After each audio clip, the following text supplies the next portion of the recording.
82. Coffee Me in the Caribbean Sugar. The 18th Century Quest for Liquid Vigor. Hello and welcome to the History of American Food. This week I'll be looking at the development of coffee and sugar culture in the 18th century colonies. Science and medicine were still extremely observational, so coffee was both a wonder drug and quite evil at the same time. The 18th century is really where soon-to-be America becomes a coffee nation, and yet will not grow any of its own, and will continue to not, even in its territories or colonies, until the 20th century. So pull up to your place at the table and let's dig in. The first thing you need to know is that the sugar plantations of the Caribbean opened the way for coffee plantations in the New World. Partly it was the proof of the Caribbean plantation concept, partly it was the fact that there was an established economy in human trafficking for the brutal labor, and partly it was that the plants that grew cash crops were the hottest IP, or maybe physical property, of the age of exploration. In fact, this connection of coffee and sugar and the need for African prisoners to make the whole thing go in these recently depeopled islands is so clear that the French military dignitary and diarist Bernardin St made this observation during a 1773 trip to Saint-Domingue, that is, Haiti before it was Haiti. I do not know if coffee and sugar are essential to the happiness of Europe, but I know well that these two vegetables are a source of misery for the inhabitants of two great regions of the world. America has been depopulated so as to have the land to plant them. Africa has been depopulated so as to have the people to cultivate them. In the 18th century, when people said America, they meant both continents of the Americas and all the islands so contained. Saint-Pierre was recognizing not only the plunder of West Africa for its people, he was also making note that the local population of the Americas had been cut down like so many trees to make way for the cultivation of these crops. But then, as now, such finer feelings were usually rolled over in pursuit of immediate wealth. Long-term consequences be damned. I talk about the connection of food and war on and off, but here's one I hadn't deeply considered until right here. In the 17th century, these colonial ventures were experimental, and no one person or family was having that much success. It was pretty much all hard scrabble and close-in fighting with the locals, the land, and the weather to establish a plantation, and there were plenty of moments of touch and go. But by the 18th century, the top dogs in the Caribbean were established. Instead of a bunch of small operations sorting out how to get by, the small and even medium producers had been pushed out. For the most part, growing sugar and coffee in the Caribbean was down to a relative few extra super rich dudes who had more or less done a winner-take-all. This same concentration of land, power, and wealth had happened in Europe over the past several centuries, to the point where people had coalesced into decently sized duchies, principalities, and kingdoms. Those days of every city of note needing to be guarded by its own castle because, like, the next castle over or the one beyond that was likely any day to invade you, they were largely over. The French building their fantasy chateaux and the English castles on their lonely moors starting to molder away from disuse in the 18th century were symbols of this change. I mean, that Scottish pineapple folly from a few episodes back, no one thought they were going to be defending their lord from that. What all this relative stability in Europe really meant was that if you wanted to go build a land empire with peasants at your feet to hold the power of life or death over with impunity, well, one had to go overseas for that. Or be Napoleon, but that's a different sort of podcast. So everyone who wasn't Napoleon, well, go they did. All sorts of romance novel-worthy, bloodthirsty land and wealth accumulation adventures were undertaken. Many, of course, ended badly, and we don't really hear about them. Instead, we hear about the successes. One of the most successful was the Drax family. They succeeded in sugar and are still around messing about with governments. Of course, my favorite immortalization of the Drax family is the laughably awful James Bond movie, Moonraker. But that is not the point. The point is, by the 18th century, a few of the colonizers became fabulously wealthy. English, Spanish, Portuguese, Dutch, etc., etc., etc. And guess what was going on in Europe at the time? Nation-level warfare. Not this guy and his army of like several hundred dudes versus that guy in that one castle with his 1,000 defenders. Sure, that sort of warfare is pricey, but it's small scale. No, we're here in the 18th century and we have colonies. There's naval warfare to do. There's cannon to be built and transported. This is real money. And if 18th century European history is nothing else, it is this country spending absolute boatloads of silver and gold to visit war upon that country. I swear, approximately an entire 2% of Wikipedia has to be taken up with 18th century European wars. So if you are spending absolute boatloads of cash on war, the bottom of the treasury is going to be reached. Where is a monarch to go for a bridge loan until the next tax harvest can be taken in? One's richest citizens, as they have ever done. And in the 18th century, after about a century of being disdained as grubby, rustic adventurers who gasp, work for their gold, the fortunate few who had succeeded in their colonizing dreams were in a position to lend these monarchs money. And they began to exert influence on the policy of the country. This is one area where those ridiculous 18th century romances with obnoxious brooding younger sons got it right. They did have mysterious money from Caribbean estates, and they did waft in and out of the courts of Europe. All the other details are wrong, and it was never as exciting as written. But who's going to write about budget and finance meetings? I've talked of the way the influx of New World silver altered Spain's position in Europe. They went to war like crazy, but I hadn't really considered the relationship between the other colonial cash influxes and the ramp up of war all over the continent. Now, was this a straight line? No.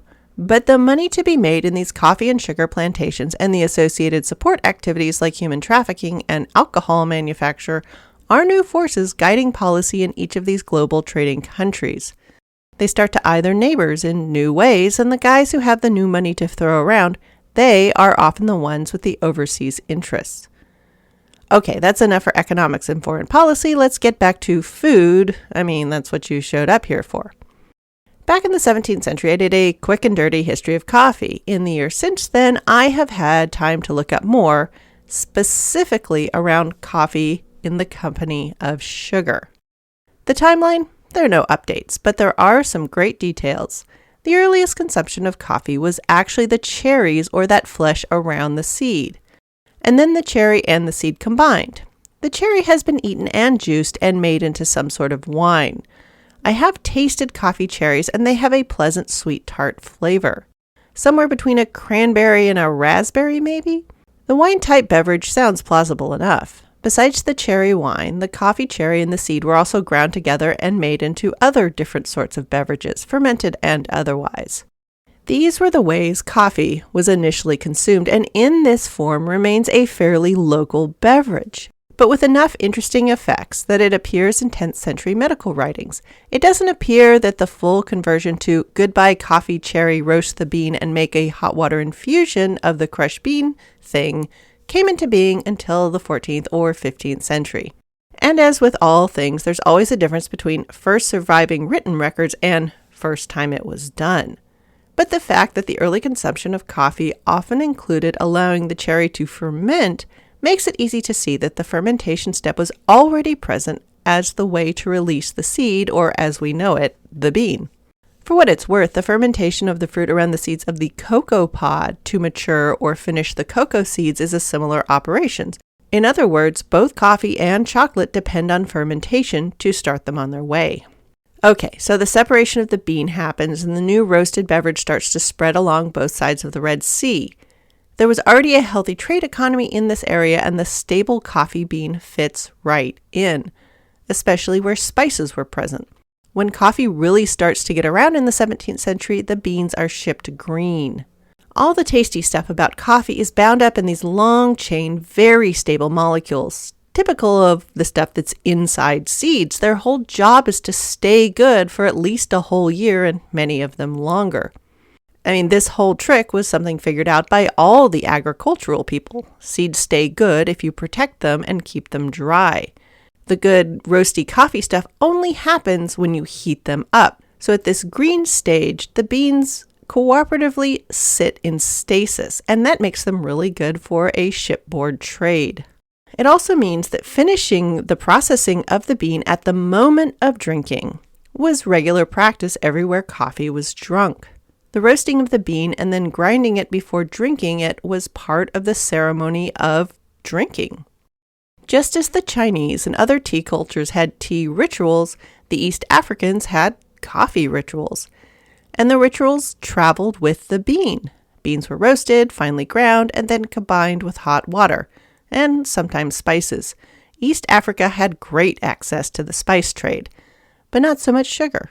The resulting brew was thick and dark and drunk in small quantities in a social setting. As coffee spread out, it found a welcome home in the 16th and 17th century Ottoman Empire. Islam was the preferred and dominant religion, and by this time, Muslims had come to the consensus that alcohol was a no-no, which reduced the choices for getting together and hanging out at the tavern.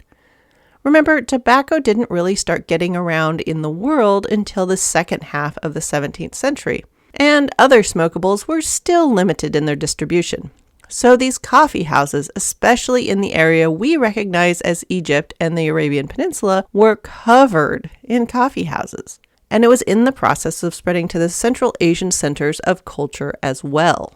A few things happened as coffee went north and created this Muslim coffee house culture. The ceremony around consuming coffee was often reduced. It became more and more a trade good, and as with all things that become a commodity, the quality was also reduced. And as we all know, not so great coffee is unpleasantly bitter. And if it's a bit burnt, which was likely with these roasted over a fire beans, it could be burnt tasting along with being unpleasantly bitter. And as coffee became more of a trade good, especially in the 17th century, it was being traded alongside sugar. So from the middle of the 17th century onward, sweetened coffee was the way to go. Another feature of coffeehouse culture, making the powerful uncomfortable. Starting in the 16th century, 1511 to be exact, is the first record of a leader getting mad at the naughty, politically not nice things that were getting said in a coffeehouse. A proclamation was written banning coffee, or gathering at coffee houses anyway. Upsetness ensued, and the ban was overturned, as it always is. But this was the start to the grand tradition of coffee houses being the social centers out of which revolution begins. Come on, Howard Schultz, read your history. What did you think was going to happen if you pressed your employees too much? Fomenting political upheaval has always been what coffee houses do, and have apparently done since the 16th century onward. Anyway, in the coffee house, along with incubating anti-establishment shenanigans, it was paired powerfully with sugar. In the middle of the 17th century, it became common in Egypt and spread out from there. Coffee and sugar made sense not only from a taste point of view. These were both trade goods that were fancy indulgences people could treat themselves to in small quantities. They also made each other tastier. At this point, most of the sugar production was in the Mediterranean and on the Portuguese islands off the coast of Morocco. So, through the power of trade networks all over Africa and Europe, sweet coffee it was. Another fun piece of coffeehouse trivia: when the Viennese got their hands on the Ottoman Turks' coffee and started coffee culture over there in the 1680s, the first coffee house was called the Blue Bottle. So that's where the name comes from in modern marketing. And yes, they were serving sweet coffee and offering milk as well. Okay, continuing the plants are the big secret of the age of exploration thing. It was the Dutch that first got a coffee plant out of the East Africa and Arabian Peninsula growing zone to plant it elsewhere. Through the 17th century, nearly all coffee was grown and exported out of this Red Sea region. And the export coffee beans were all either boiled or lightly roasted before heading to the port. This was to make sure no seeds that could germinate would leave the continent. And to add to your trivia store, one of the biggest coffee ports was the city of Mocha. It's right at that choke point of the Red Sea and was an important international port in the pre-Suez Canal days. These days, it's just a local port, alas. So coffee was good money at this point. It was stable in the warehouse, it didn't break in shipment, you could sell it to the rich as both a medicine and entertainment. It's worth noting that coffee, like alcohol during Prohibition, When there were bans and prohibitive taxes, there was often a medicine loophole. For if you remember from last season, much of what made a medicine is that it made you feel different. Everyone who ever ate a handful of chocolate-covered coffee beans as a child can attest. Oh yes, coffee definitely makes you feel different. So getting in on the coffee game was a goal for the shipping powerhouse, the Dutch. They had made serious money disrupting the spice trade, so clearly it was time to get in on the coffee. So, in 1690, the Dutch pulled one of the bigger industrial espionage capers of the age. They absconded with growable coffee material, probably from the port of Mocha. They set up coffee plantation in the areas they had spice plantations and trading depots. In Batavia, now Jakarta, in Ceylon, now Sri Lanka, and in Java, which is still Java. So for a while, all coffee came from the Red Sea region and the Dutch plantations. This meant coffee was just as expensive and exclusive as tea. Then the Dutch presented the French royal court with a coffee tree. It was still one of the Louis, obviously. Anyway, a French semi-pirate snuck into the royal garden and absconded with a cutting. This, at great pains, was smuggled to the island of Martinique, one of those tiny islands just north of Venezuela that's part of the windward-leeward question and almost within shouting distance of that main port of imported captive Africans, Barbados. The king was so mad at the time, the year 1720, but the court got over it when they suddenly had piles of cash to borrow from the coffee barons in the near future.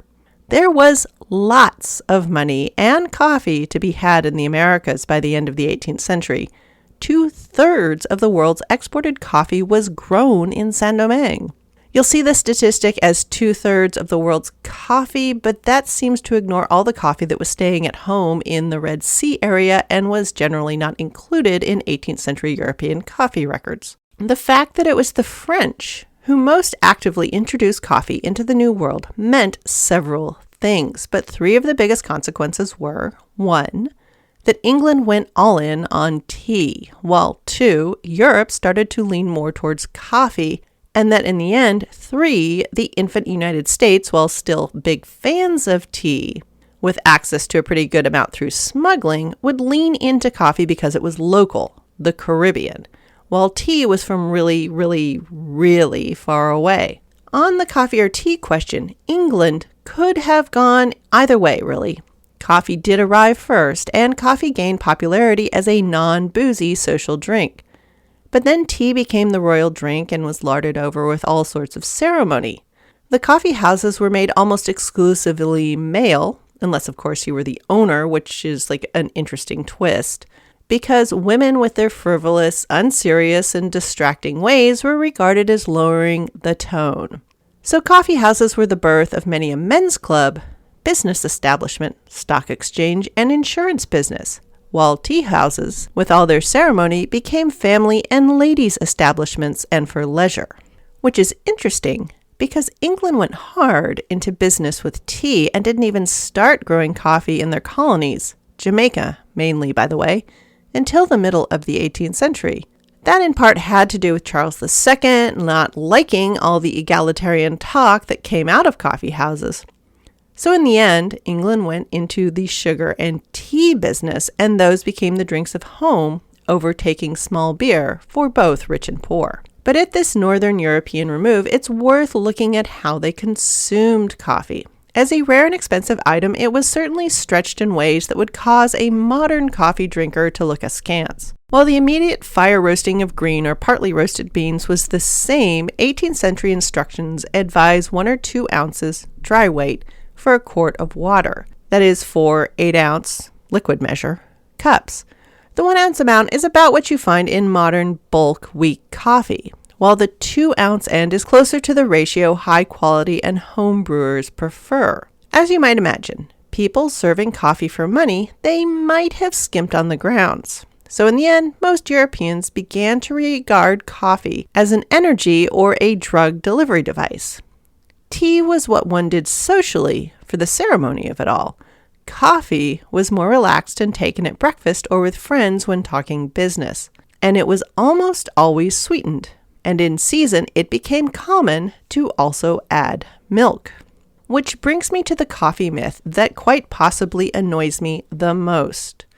There are coffee historians that point out, quite correctly, that African, both North and East, coffee drinkers, along with Arab, Central Asian, and Southern Europeans, tend to drink coffee with plenty of sugar, but without milk. Or at least this was the practice well into the 20th century. While Northern Europeans, the Viennese, the Parisians, the Germans, the Dutch, and the English, they tend to add milk along with the sugar. More than one of these historians will say it's because Northern Europeans are lactose tolerant while the rest are lactose intolerant. But we know that the only thing that any of this has to do with milk is refrigeration.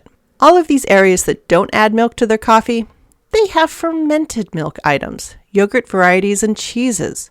It's only in places where one has cool spring houses and dairy sheds can one begin to do something like make and keep around fresh fluid milk in the spring and summer and maybe fall when such a thing is available. I mean, come on, Mr. Coffee Historian, did you consider for a second that all milk arrives fresh at around 100 degrees Fahrenheit or 38 C? Where in June? In Marseille or Tripoli, am I going to cool that milk down to a storage temperature? Where would I keep it or transport it in the warm to hot June weather? Nope, that milk is going to get used to make yogurt or cheese, or in the fanciest extremity, creme fraiche.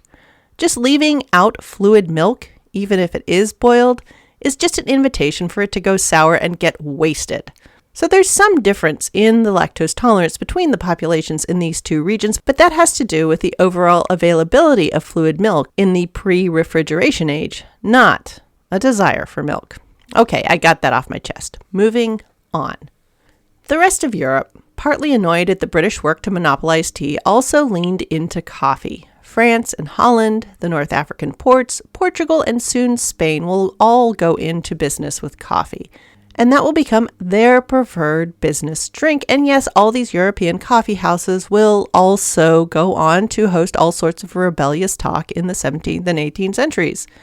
Seriously, Mike Duncan's Revolution series could have been subtitled, "How much of this was all coffee's fault?" I mean, the Boston Tea Party planning went on at the Green Dragon, which was a tavern and coffee house. Okay, so over to the colonies we go. Tea and coffee truly had about an equal split in New Amsterdam. On the Mayflower, there was actually a mortar and pestle for grinding coffee. At first, I was scratching my head over that one. Coffee hadn't been within the reach of middle-class Protestant weirdos at the start of the 17th century in England. But then I remembered these people had been living in Holland.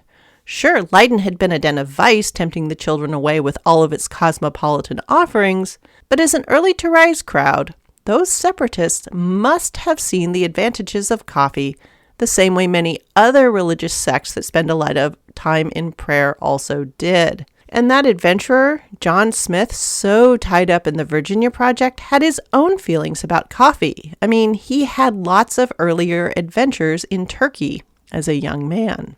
So coffee had been an object of curiosity and desire from the very moment of the founding of the English colonial spirit. In the colonies, at the opening of the 18th century, the English trend of tea for social ceremony and coffee for the morning pick-me-up or as an accompaniment for business became the norm. There was plenty of grousing about the taxing of tea and how lots of it was not the best quality since it was coming from the older stored batches in the British East India Company's backstock. The Stamp Acts, the Townshend Acts, and all the different taxes were ruffling feathers of the colonists. On the other hand, there are estimates that half to 3/4 of all the tea in the colonies was smuggled in anyway, so no taxes were paid. But it seemed to be the principle of the thing. On the other hand, since all the coffee, more or less, in the colonies was coming from French territory, phooey completely on the tea tax and phooey on the English king. Of course, in this age of naval warfare, European warfare, tax dodging, and iffy transport on top of it all, the search was already on for viable substitutions or stopgaps for coffee. There were herbal leaf substitutions for tea. Sure, decoctions of different leaves were common and easy to do. There's no shortage of astringent leaves out there. Just most aren't as nice as tea, and none of them deliver that caffeine kick. But the whole coffee thing is trickier, finding something to substitute in for that roasted flavor. That's a poser. But as coffee became more popular, things to imitate it, to replace or stretch it, were worth pursuing. Counterfeiting or riffing off the popular thing, that's been with us for as long as the concepts of popular and profitable have been with us. This is not a 21st or even 20th century thing. So by the middle of the 18th century, when coffee became more available to more regular people and not just the insanely wealthy, two additions or substitutes emerged. Along with myriad other bad replacements, two reasonably good additions or substitutes emerged. One was an import from Europe, that daisy relative, chicory, which was already around as a popular herb for salads and spring tonics. At different times when different European monarchs had gotten mad about coffee and taxed it, chicory as a coffee substitute had its first heyday. One of the more notable was Frederick the Great of Prussia's bans, proclamations, and taxes against coffee through the middle of the 18th century. This gave new life for the plant's root, to the point where chicory now has a root-focused cultivar and some leaf-focused ones. We know the leaves now as Radicchio, Belgian Endive, or Endive, and quite a few coffee chicory blends continue to be profitable. The second substitute is an American representative of the Fabaceae genus, that's chickpeas and fava beans, and known as the Kentucky coffee tree. It was well enough known as a substitute that a specimen was gifted to George Washington in 1750. Yes, the 18th century Americas were paying great attention to coffee. And it will be through all these different influences that while the colonies in their early days leaned toward tea through the encouragement of the home island, but taxes, proximity, and the egalitarian spirit fostered by coffee over the lengthy ceremonies of tea, these and several other small factors will make America, from the very start, a coffee nation that also drinks tea. And our preference for coffee as a drug delivery system and the desire to get on with it will make us team sweet milky coffee, cream and 2 sugars, please, until we run into external influences like the shortages of war or puritanical diet crusades that sell us on taking it black. It won't be until late in the 20th century when taking it black for the taste of the stuff becomes possible, because that will be the last wrinkle in the whole thing. Unlike every other nation that becomes excited about coffee in the 18th and 19th century, we will increase our consumption like crazy, but we do not grow it. Not on our home ground and not in our colonies or territories. The Jamaican coffee industry under the British Crown was started in 1728, but it didn't really develop until the Haitian Revolution sent French coffee production into chaos in the 1790s. America won't grow any of its own coffee until the 20th century in Hawaii. But boy oh boy are we willing to drink everyone else's, and we'll see how that colors the American relationship with South America in episodes to come, and how my generation grew up thinking all coffee was from South America and picked by Juan Valdez. The 18th century is when coffee starts its climb to the top. But if you were anyone at all, you drank your coffee sweetened with sugar. Both were products brought to the Caribbean from far away from each other. But together, the cash that they produced and the lives that they will eat, the trade networks they solidify, and the way they shake up our ideas about rest, energy, and productivity will completely alter the world. There is no industrial revolution without sugar and caffeine, and the systems that were put in place to deliver them.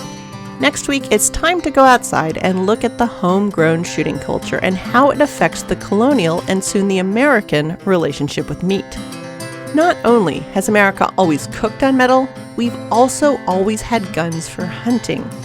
It's shaped our cooking traditions just as it shaped the ways we've gone about gathering our food. So we will look at what hunting and foraging looked like through our 18th century lens. Thanks for listening. Any email, questions, or quibbles along with these cool book recommendations will reach me at thehistoryofamericanfood@gmail.com. And it's time to start thinking about questions. I have about 6 or so episodes before I get to the end of the season, and it's question time. So you can leave questions for me in my email, on Twitter or Insta, or even the Facebook page I have for the show. Thank you to those of you who have been leaving reviews as well. Some are hard to find based on the way the podcast world is all fractured, but when I do run across them, they're always a wonderful surprise. Show notes for this episode will at some point be at thehistoryofamericanfood.blogspot.com, along with promised pictures and links. I'll also include any interesting media I consumed for the episode. But the bibliography for Season 1 and much of Season 2 is up. Music for this podcast is Fingerlympics by Dr. Turtle, and the link to the show notes and other ways to send me questions are also in the show's Twitter, Insta, and post.news bios at THOA Food and in the show description.